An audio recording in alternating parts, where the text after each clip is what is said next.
Wadoge o. Just know me or father let that moment.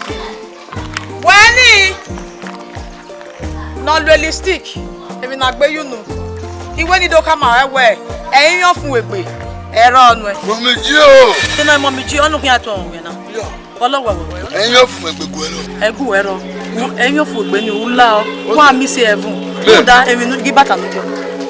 Gego nu yo. Ge glass no mu yo.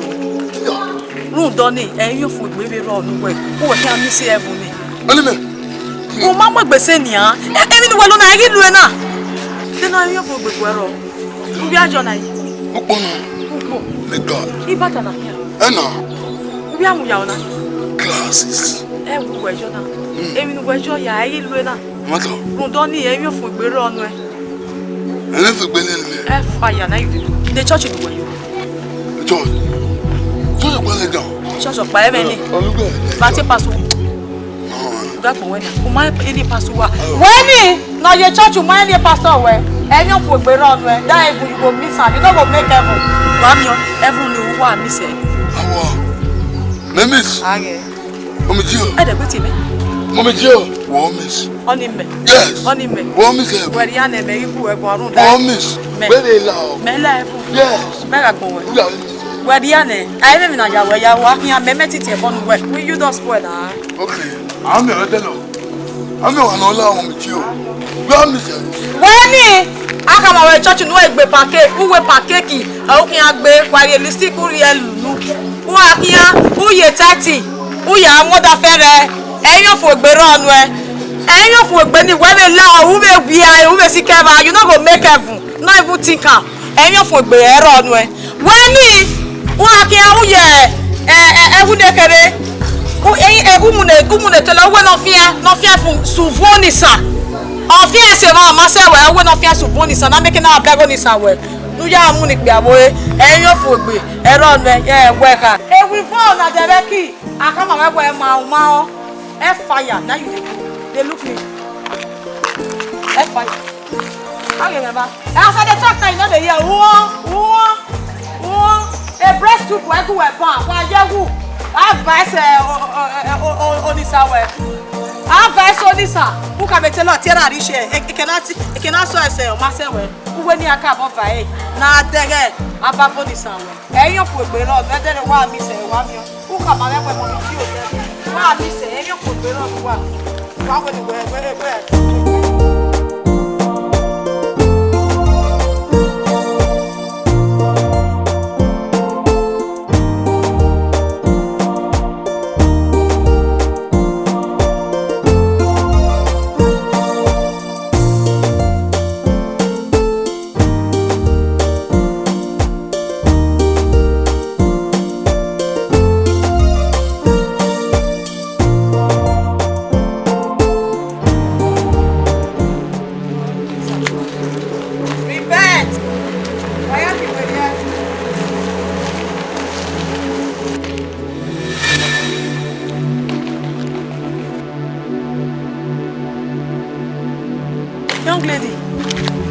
Young lady, please excuse me.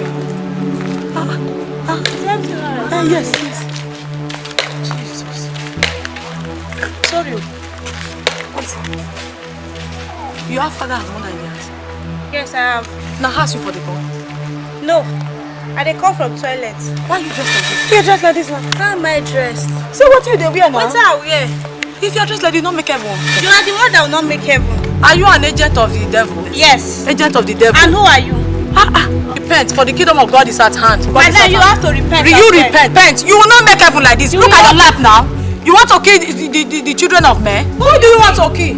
Anybody that wants to die should die. Are you an agent of the devil? You are an agent of devil. Agent of devil. You will not make heaven. For this dressing you dress, You will not make you it. will not make heaven. You will not make You heaven. will not make You are a heaven. candidate of hell. Me a candidate. Yes. Look at what you are wearing now. You're already here. You're already here, fire. For you to dress like this. Madam, mind your business. I should mind my business. Mind your I cannot mind my business for Mind people your like business. you until you repent. Repent, for the kingdom of God is at hand. Madam, leave me alone. For you to throw away my Bible, you don't make heaven. You are not making You don't make heaven. For you to dress like this, see you. it. You will not make it. Madam, repent. Madam, repent. For you to dress like this to go with a Bible, you will not make heaven.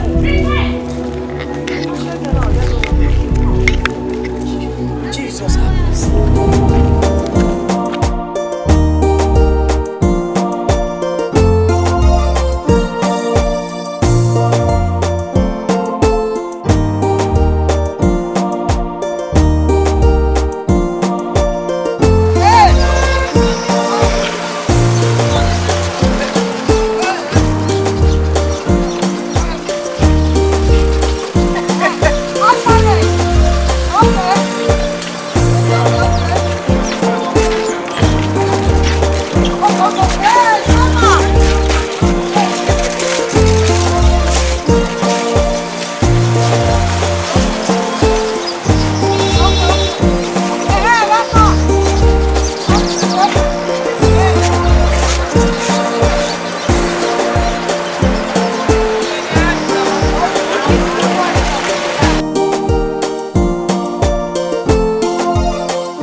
Yes, ma. What do you mean? Oh, small girl bunny, man. I wear my day. Okay, call ma. The book here. Call. Get a Winston.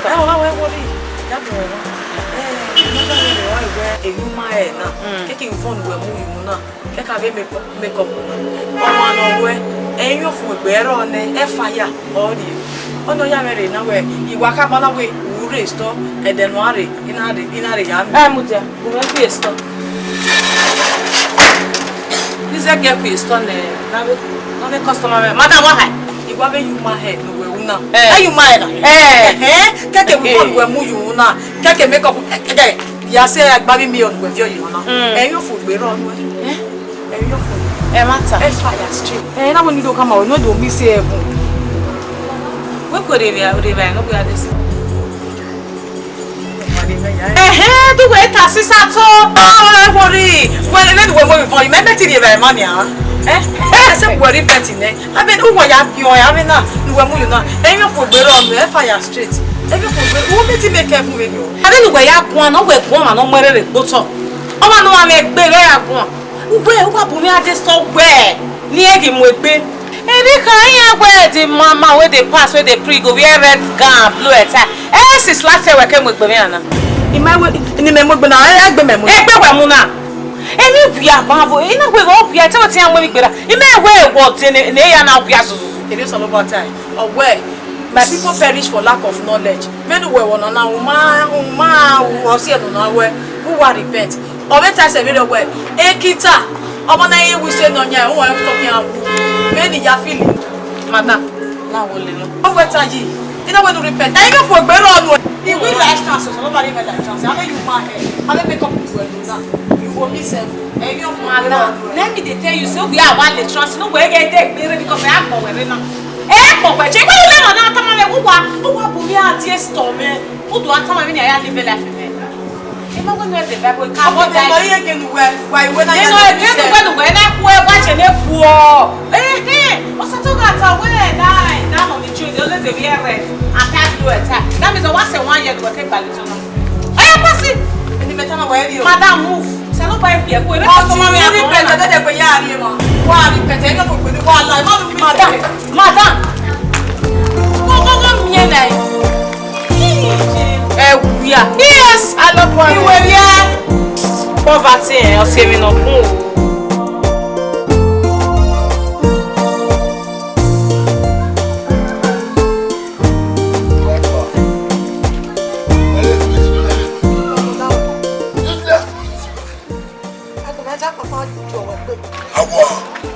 No, no. Wow. Class le na we ni o. Me cross we. Oni mo to gbe mu a. Class na we na me ere. We me popular say. Ni na cross we o po ni ke na no ri e va na cross we. Me class me. Ni me cross we mo po la se. E di tu we no. Me ri mu na be nu po ni wa la se.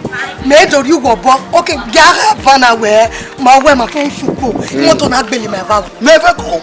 Make it bubu da ime yere cos. Make it die cos. Awo. Do we have we buru da we si ko bu na. We do we me ha le we. Awo. Awa kan we. Na gba ko. O me di ti we no wa quality go na le black. E pe we ya we po. Wonya, an worry me. Wonya ni. To ti na la no ba na ku. E no ni ya ti le ba. O li me me. Ke. O joggle pa to ti nera. We are we po. Yes. Ere no ko ne ko je na. Ipule ge. O pega gina. Amanda ni no. No sunu e na. Egui. We le po ni lana na. Ega na o bi ro ma o bi jo ma lo bi jo ma. So ega no e na egui. O ge 20 naira we no wi. Meri ogba na ya sa me ko be. Ahia ladia. Ade 20 naira no da ge egui me na. Mo do ge isi wa su na ge moto wa ta be. Moto ya be na re o. Yo ne rojo. Ya ta ya sa me ko be ne o ze ka la ja ba ya. E o ba na do. Ya ti we la je na ile na 20 naira we. Go. E ma le me. E gbe pe ro me wa me. Ile me wa mu ja. E ro me wa me o da. Igo no. O ma na. E we li ya.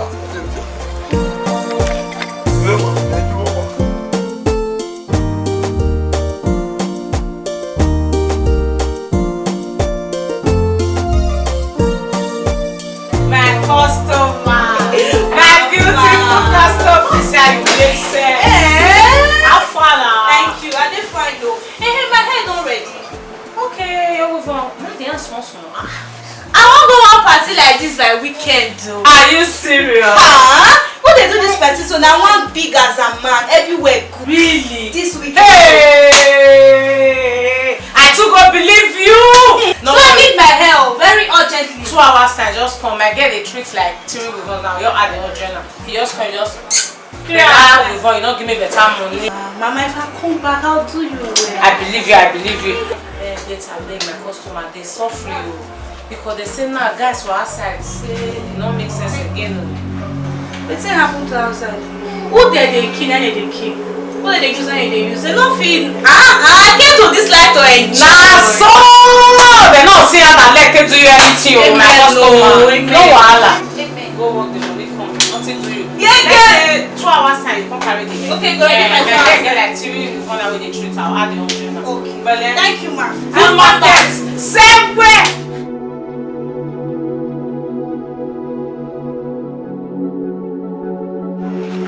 Wàhálà lè kí ayọ̀ fún ìgbéró ọdún ẹ̀.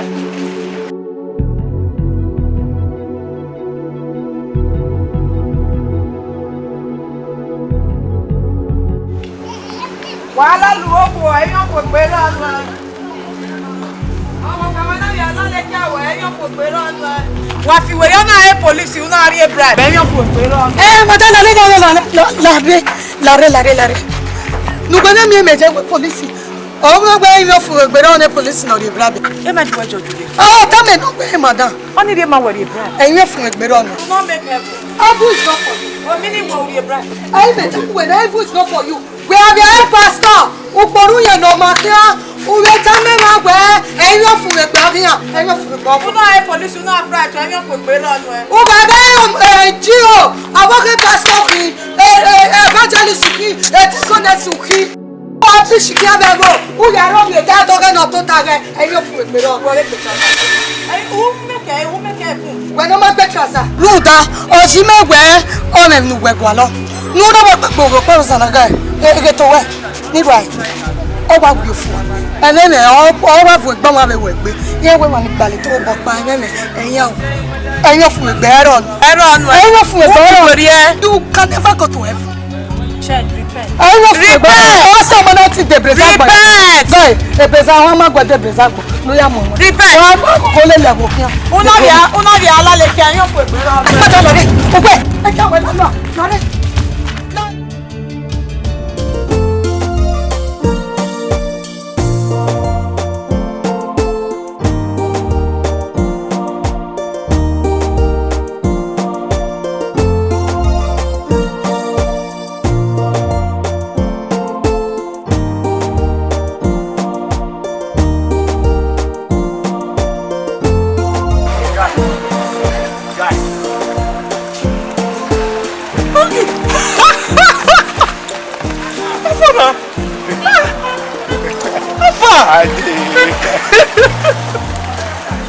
You don't tell Benin. We are here. Men no more begging you. That me. You eating? Well, I want to want to tell you. Not true.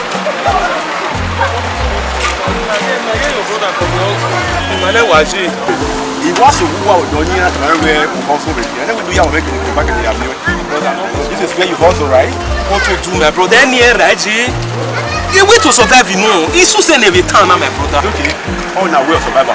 So my you know why you're ready. When you go, I want to help you. Yeah, you can't do your body. That's my routine. Ah, yeah, how far? I just want you to change your. My brother, I did with you anywhere, anyhow. You can follow.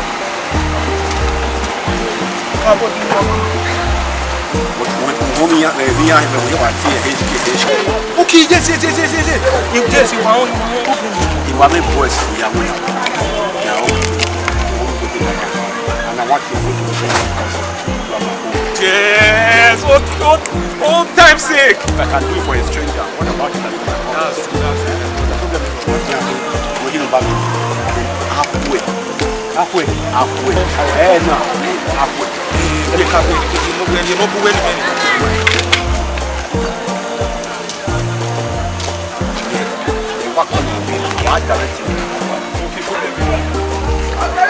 Flashing up our way. All right. Thank you very much. Okay. There's nothing here. You must know where you are. That's one of them.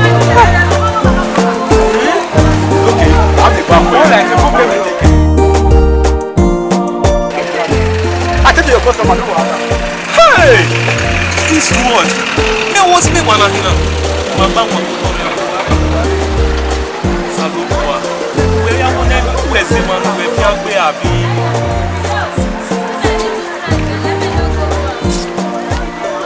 Ọ̀gá which one you need?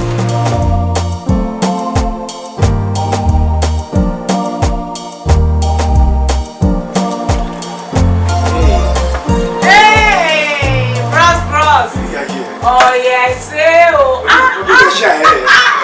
if you don't make any better, we'll wear cross record.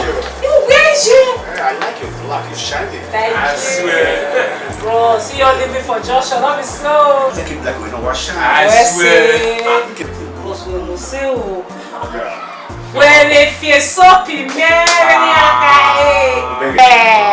Bring your man down, don't worry, everywhere good. the man is small, my brother. Man, this one pass Bro, so money. far now, everything now. Okay. Hi. Bros. Mama, they get and clear here. The man is small.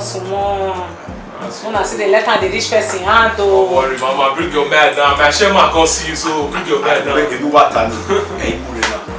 Me? Yes. You don't. My big national cake na the way I would have fear when we are fear we are. I want to make my day. The way I get a clear. I did tell you, Your man good. So far that there's someone. Yes. Okay, no, the land is ready. Police station. Mama. No. How you listen that shaman? Yeah, when you are me. Here we store now. The family never been deal with. What to share? So you don't know where when you want most now. It gets you very well. Kakabo, yeah, was it? So then don't hear. Have you guessed it? Really? You are so cool. You are here. We want to introduce you to end of the story. Me contact with me. The man is my marry. Yeah, that kind of thing now, shaman. No, me go on. No. Let's go. We have the money. You look my shaman like we famous there. When you go, I don't need your money. And we can contact me and with my no matter what happens. If I would give you that young way or he contacted me. So give me their contact, whatever that happens, they call, maybe I'll be cut away, bless away. Yeah, me commission. No money now, I understand. Now you talk small. I don't start on that. I like that kind of thing now. Bros, now just to collect your contact now, so that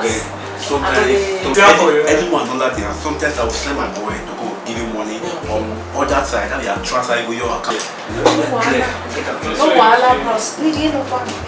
Yeah, just enter your phone number so that see we are update you. Mama, that will good for your body.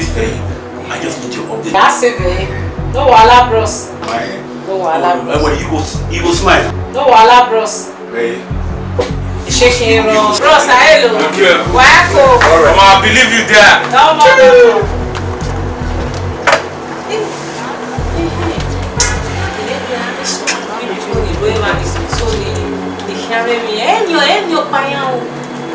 I roll with big boys.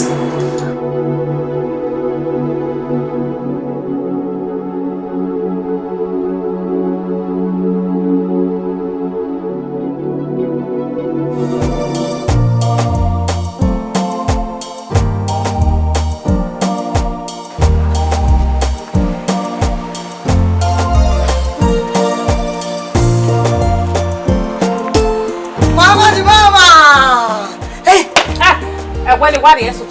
Come on, me. When you went, yes, what Even when we go to now, it's a trafficking, cultural trafficking. A man up by me. Mammy, whoever. Mariva, Yande. Hey, Mama, when you know no bunny, maybe I ask him to do it. Oh, where? No bunny, no. No bunny. Hey, go to the Wemu, now where Samia. Yeah. Why? Men no. Hey, go to the Mu, you must have while they read. Okay, if I say, kids, I'm a big boy where one will read the mail near Muna house. You not married, you supposed to be now. Why? Just want to go and miss call. Where? Okay, I in nowhere. Actually, I wear me. In every salon. na so yahoo guest, yahoo boys girlfriend, and they do business with it. I too beg na. O tell na we salary me any at work here. Any in logo, who do mo tell no money bale. Who ke do asa me. Oh yes. Yes. You never will be na yahoo officer. Where? Yahoo officer.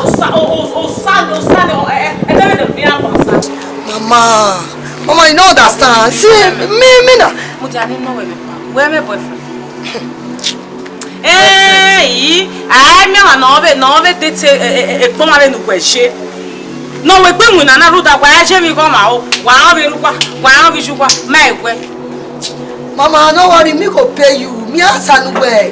Where worry, me asan we. Gweme.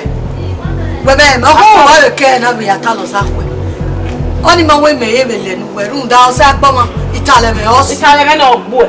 La ogbo yo sa lo boy mi awe o. Me ande mi tama we. Obi po better na me we Betty. Iyo bo mi ye chiti me we Betty. Eti rude 3,000 naira. O he na e Betty na for 5 months na me lo. Wa gbogo we ye gbe. Omo ja o bi gbo ki gbe so we gbo. E government me anti ege. The government to be here. Mo gbe me. Mo yahoo officer. Owa manu e. Yahoo officer. Gbe ni awo we. We nyamu. We e nyamu. Iya mewe. Oda salon se mewe. O me se be yo. O ke na ko te na tela ta le wa mi na o ata lo ke na wa ya sa we. Mo officer ni mi gbe. E me no atese. E ni de ya le ko we ta. You are my personal person.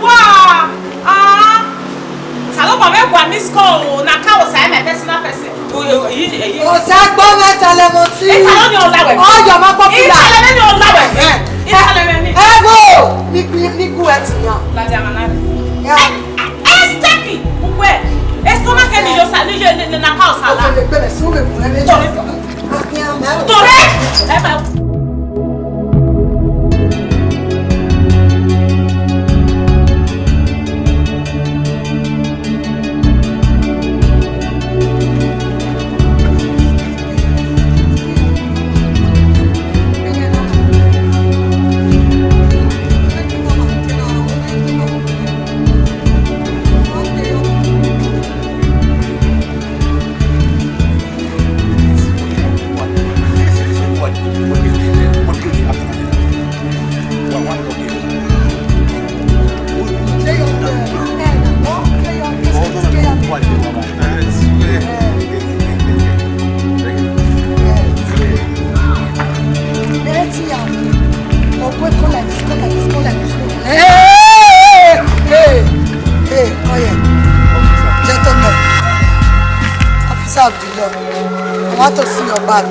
As an officer of the law, carefully. Me open bag. As in, I want to see your bag. where now? I am an officer of the law. I have the right to search anybody that passes this place and any bag you carry. I want to see your bag. Okay, you have rights. Can I see your search warrant? You have me search warrant. See? You have me search warrant. Don't they talk to me anyhow. You better remain silent because whatever you say now will be used against you in the court of law. Forget Then when you well. Bros, I want to see what is he saying. You don't have any right to check them. You don't right to Bros, open your bag. You don't feel open your bag. I don't understand. Share my money come for here. I try now, bros. I want to see your bag. I want to see your bag. Come and tell me say, una be Yahoo boys and something's going on. Hey, but leave that thing. Leave that thing. Get the right for our phone. You have money, man. Yahoo boy. Ah, don't go na Yahoo boy. To the ruo na. Hey, Yahoo boy. Big man, don't go na bros. The bag. Okay, you know that in your money, no for me. No, now. Okay, you are with two offense, you know. Yahoo boy, no. Calm down. Madam, officer, okay, are we? Yes, officer of the law. Can I see your search warrant? You need to go in search warrant. Very simple. Well, what is search warrant in mania? And then I hand over everything to you. Bros, was a way when you go work on an hour, like I have to call states. The state had the name of we matter not to I leave that in. The state. I slap you. Call the state. What in your Malima? Now, uniform, I slap you. Oh, yeah, banana. Officer, relax. Officer. Call the state.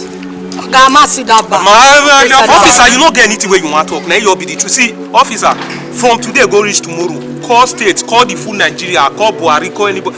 We know they give you anything. You don't even get any right. They write in when I search your phone, search your phone. I'll slap you. Chair, you talk to this your boy. Calm down. Okay, well, where you are boys in my anything my I will agree. Hey, Metana. Bros, I see this bag. Because my mother tell me, say, I'll slap your own boy, so now gone and inside this bag. Me, I get the right to search this bag. Maybe you or my enjoy that I have with them. Okay, what a movie work while we are working. That's what I'm saying. That's what I'm saying. But the only thing is that women can have such a problem or whatever. Very simple. Women right. Okay. So that's it. She may move my message. Do a man message. No problem. Gang down. Now, I photo. Oh, bros, I go slap you. Your body dey on. My pass you. Officer. Yes. So the man like it back after on the street. Why you are about no way see my even again after now. I want to be back to they tell you about even be taking when you go man can stand the ben me. Take it easy. Now uniform agree. A uniform agree. Get you down now ya na. Man as I dey lose this something. I dey face. Yeah, Fabi, you are Chair, you tell this your guy, may go back. Suffering, now uniform. I sit down. Just come down. When well clear, man. we are